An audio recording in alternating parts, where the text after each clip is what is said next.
नमस्कार मित्रांनो, मी आज आलेला आहो आपल्या सर्वांच्या आवडत्या संभाजीनगर येथील विख्यात प्रसिद्ध भद्रा मारुती मंदिरामध्ये।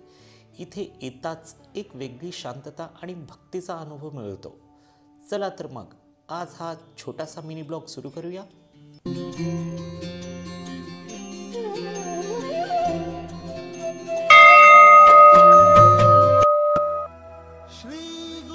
मंदिराच्या प्रवेशद्वारातून आत गेल्यावर पहिलेच पाऊल टाकता एक दिव्य वातावरणात जाणवतं। मंद वारा, घंटानाद आणि भक्तांचा मंत्रोच्चार मन खरं तर प्रसन्न होतं।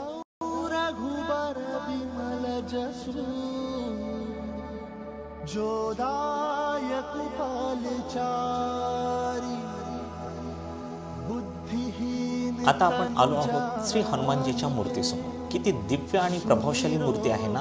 त्यांच्या दर्शनाने मनातल्या सगळ्या चिंता, ताणतणाव दूर होतात असं वाटतं। आज मी इथे त्यांच्या चरणी माझी मनोकामना ठेवलेली आहे आणि तुमच्या सर्वांसाठी सुद्धा मंगल आशीर्वाद मागितलेला आहे। आरतीच्या वेळी तर वातावरण आणखी भक्तिमय होतं। आवाज, दिवे, भक्ती सगळंच काही अप्रतिम असतं। मित्रांनो, श्री भद्रा मारुती मंदिरातील हे छोटेसे दर्शन तुम्हाला आवडले असेल अशी आशा आहे। पुढच्या व्हिडिओमध्ये भेटूया। जय श्री भद्रा मारुती।